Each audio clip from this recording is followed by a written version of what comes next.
Hai pemirsa dimanapun berada, kembali lagi di acara Opsi, obrolan penting seputar kehidupan.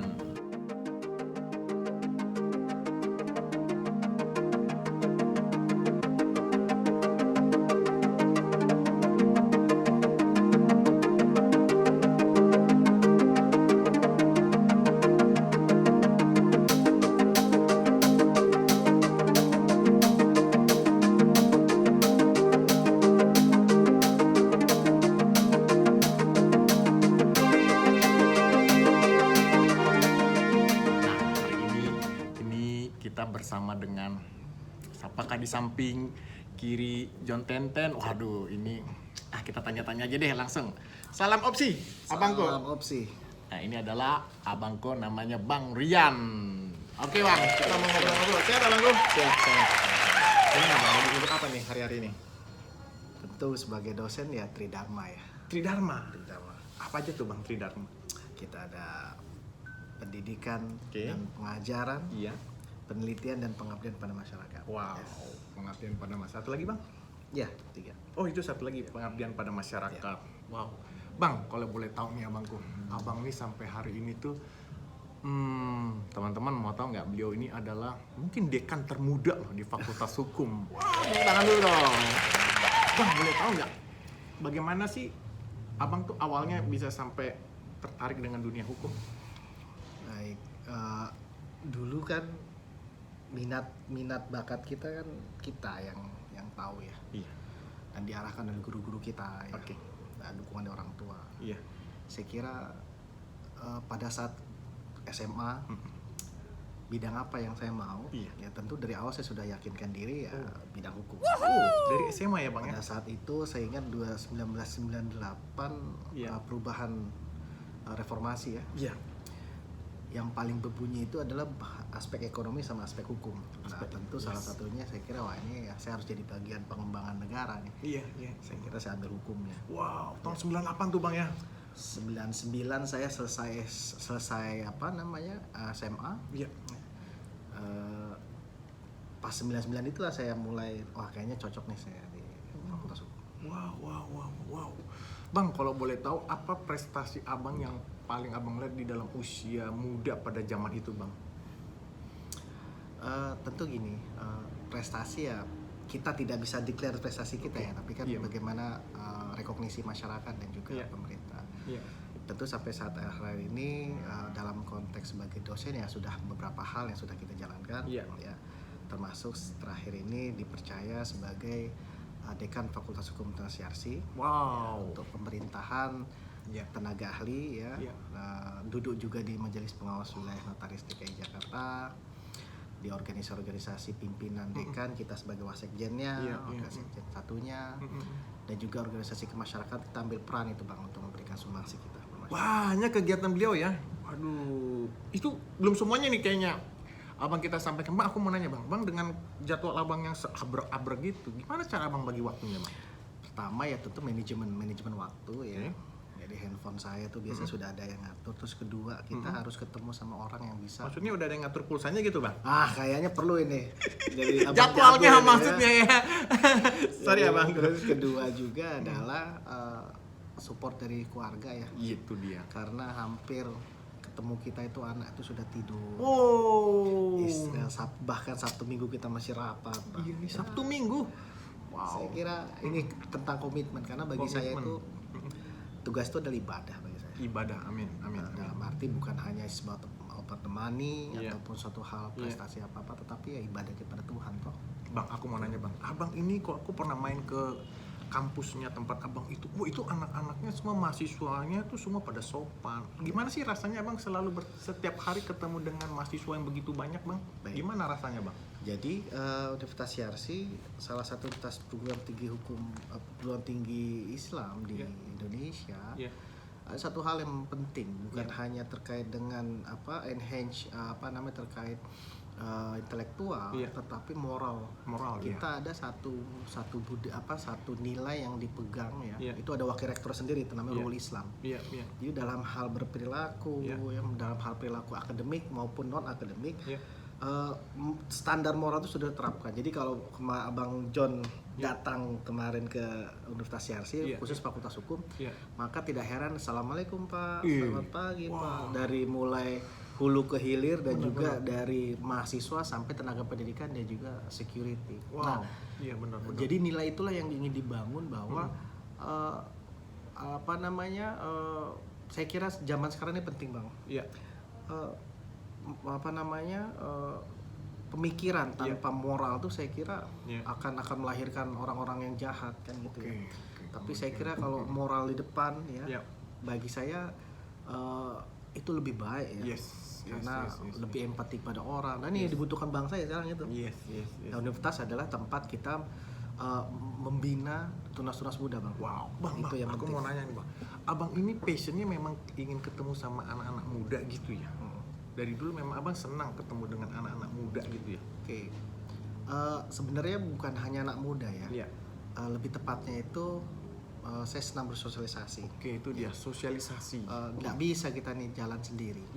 Prinsipnya mulut kita satu, tangan kita dua ya. Nggak bisa semua kita mau makan, nggak bisa semua kita mau raih. Ya. Oleh karena itu teamwork itu membutuhkan tadi sinergi antara tadi orang-orang senior, saya nggak bilang tua ya, tapi senior dan juga junior. Senior pemikirannya kita butuhkan, pengalamannya, junior ya tenaga dan juga ide-ide segar. Iya, benar juga ya. Karena itu kalau kita bisa tempatkan di tengah itu saya kira pembangunan jelas. Jadi harus menempatkan di tengah ya Bang ya? Yes. Jadi abang juga kepada senior-senior abang juga selalu belajar ya dari mereka? Yes. Tentu seperti ini. Yang muda itu harus tahu adat. Harus tahu berperilaku. Bagaimana menempatkan senior ini di posisi yang memang kita hargai. Mau tidak mau, suka tidak suka, mereka lebih dulu dari kita, lebih memahami ketimbang kita, sudah menjalankan apa yang belum kita jalankan. Jadi saya kira hal-hal itulah yang menjadi penting untuk ke depan kita jadi pegangan. Nah, untuk anak-anak muda ya jadi pegangannya itu adalah mereka kan punya ide-ide segar. Mereka punya hal-hal penting untuk digunakan ya. Jadi saya kira pengalaman plus ide-ide segar kalau dicampur menjadi ingredient yang luar biasa itu Bang. Ingredients yang luar biasa. By the way nih, Pak Dekan sambil lihat panggilan telepon, dia nih sibuk sekali memang. Jadi untuk ikut acara opsi ini harus diculik. Mumpung lagi mampir, langsung aja ditodong pemirsa. Beliau ini anak muda luar biasa. Saya justru belajar. Bang, abang maaf ya Bang, abang tuh menjadi dekan di usia berapa ya Bang ya? Saya dekan usia 37. 37 tahun. Bang, izin. Jadi abang tuh aku lihat ya di CV abang tuh udah sampai S3. Mungkin beberapa waktu akan datang abang akan jadi profesor ya? Ya. Gitu ya Bang ya? Jadi sejatinya gini. Gitu. Bang Jago idola. Iya. Idola. Dimanapun kita posisi dipercayakan sebagai dekan ataupun pejabat lainnya. Bang. Kembali lagi kita itu adalah sebagai dosen. Dosen. Dosen itu tentu pada akhirnya harus menjadi tauladan. Ya tentu dalam konteks keilmuan menjadi guru besar adalah merupakan suatu hal yang wajib. Abang guru besar juga? Belum, kan kita pada tahap itu sudah kita sekarang masih guru kecil. Kalau ukuran sih kayaknya udah sedang agak besar ini. Iya. Lanjut Abang Gu. Sorry Abang Gu. Jadi saya kira gini, setiap dosen diberikan kesempatan untuk jadi guru besar. Amin. Guru besar ya. Setiap dosen. Tapi tinggal mau apa tidak kita untuk menjalankan. Nah, jadi saya kira walaupun sesibuk apapun ya tujuan akhir kita ya bukan guru besar, tapi memantapkan ilmu kita pada titik tertentu agar saya kira sumbangsi kita jadi jelas buat masyarakat, negara dan juga untuk keluarga kita. Amin. Bang, boleh tanya Bang. Jadi Abang kalau berkumpul bersama mahasiswa, apakah di tempat itu Abang merasakan banyak ide-ide baru kah? Terutama di dalam Abang memajukan fakultas hukum yang sedang Abang ampu saat ini? Baik. Berkumpul dengan anak-anak muda itu risky bagi kita. Risky? Kenapa? Kita pertama tadi yang utama itu adalah kita dapatkan energi Bang. Energi, oke. Jadi kalau Bang Jago ketemu anak-anak muda lebih jago lagi. Iya. Terus kedua juga dinamika zaman ini kan terus berubah Bang. Yes. Mau kita pasti akan tertinggal dari zaman. Iya, Kalau betul. kita ndak update ya. Update ya. Sebaik-baik update itu saya kira bergaul dengan anak-anak yang memang tumbuh kembang di zaman yang sekarang. Oke. Jadi kita memahami pemikiran. Nah, pada akhirnya sebagai misalnya kita sebagai perancang ataupun ahli hukum, Iya. peraturan perundang-undang yang kita buat itu akan merefleksikan situasi terkini dan kebutuhan untuk masa depan yang bisa mewakili Ya. setidaknya persoalan-persoalan jalan keluar persoalan-persoalan hari ini. Oke. Jadi Anda berkomunikasi ya meletakkan apa sih sebenarnya substansi persoalan pada generasi ini. Iya. Maka materi muatan peraturan perundang-undang yang akan dibentuk tentu akan mewakili jalan keluar dari apa persoalan yang ada sekarang. Jadi lebih kepada ke depan. Wow. Nah, itu saya kira saya kaitkan ya dengan tugas sebagai seorang dosen, Iya, seorang terkait dengan hukum dan lain-lain. Iya. Dan ketiga saya kira gini, bergaul dengan anak muda itu ya cocok juga sama kita juga. Iya. Karena kebetulan kita suka musik ini bang. Wow, music. Kalau nggak salah abang bisa main gitar ya? Iya.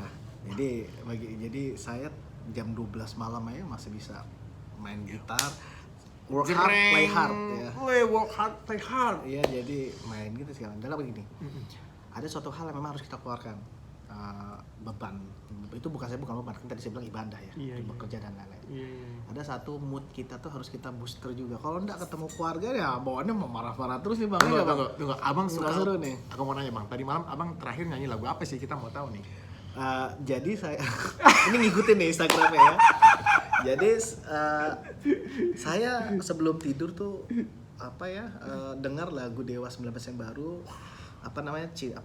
Tangis Terakhir ya. Tangis terakhir. Terus saya bilang, wah itu jam berapa ya? Jam 11-an apa setengah 12? Saya langsung ke ruang studio saya, ambil gitar, rekam live, masuk ke Instagramnya. Gitu.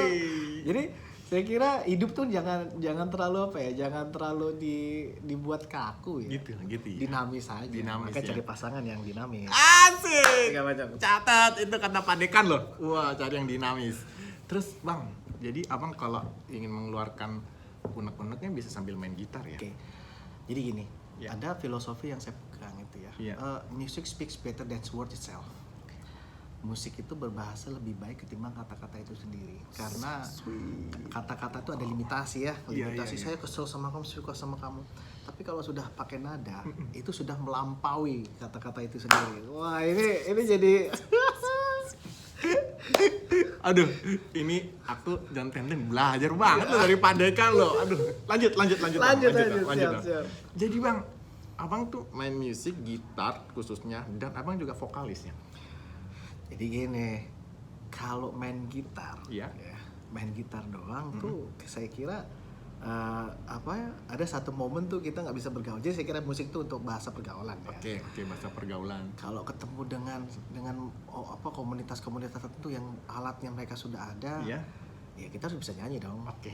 Setidaknya setelah nyanyi turun panggung ataupun turun tempat kafe bernyanyi kita bilang, siapa nama bang? Kan gitu kan ceritanya kan. Jadi biasanya itu ya pergaulan lah. Oke. Bernyanyi ya justru seperti ini, kebuntuan komunikasi kita dengan senior itu bisa kita runtuhkan dengan bahasa musik itu sendiri. Wow. Coba ketemu sama yang senior umur 60 tahun Gitu ya. Tiba-tiba kita nyanyi My Way-nya Frank Sinatra. Iya, oke. Dia kan tidak sungkan, siapa nama kamu? Itu kan yang bahasa ya. Catat itu rupanya begitu. Jadi abang bisa menyanyikan lagu dari tempo dulu sampai yang saat ini. Abang semua ada. Harus. Wow, bang, menarik banget ya. Bang, satu hal lagi bang, terakhir ya bang. Apa mimpi abang ke depannya untuk generasi muda ini bang? Oke. Lebih kepada ini ya. Ada 3 hal ya. Ya. Pertama itu adalah membentuk karakteristik dari bangsa melalui tunas-tunas muda nih bang. Iya, betul. Kedua itu adalah melampaui prestasi-prestasi yang telah dibuat oleh para senior kita dalam arti pembangunan kita semua. Iya. Dan ketiga itu adalah menjadikan anak-anak muda Indonesia itu menjadi benchmarking arti kata kualitas SDM. Iya, oke. Bayangkan kalau 3 itu sudah kita bisa realisasikan, maka Indonesia bukan hanya sekedar yang dikenal Bali saja, Iya. tapi justru Indonesia lebih terkenal ketimbang negara-negara Asia Tenggara dan Asia dan dan saya kira Eropa lah. Iya, Sudah iya, waktunya amin, lawan amin. bangsa ini.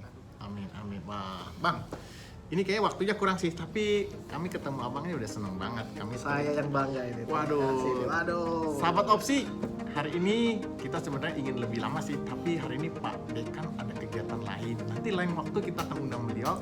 Tapi kembali lagi teman-teman, semua pilihan ada di tangan kalian. So, tentukan pilihanmu. Anda ingin mau jadi apa? Pilihlah yang hidup yang lebih baik. Dan pastikan kehidupan masa depan kita semuanya mempunyai dampak bagi masyarakat orang banyak. Bukan begitu Pak Dekan? Sepakat, setuju. Sepakat, Dan setuju. lanjut. Lanjut. Oke Pak Dekan, terima kasih. Salam sehat.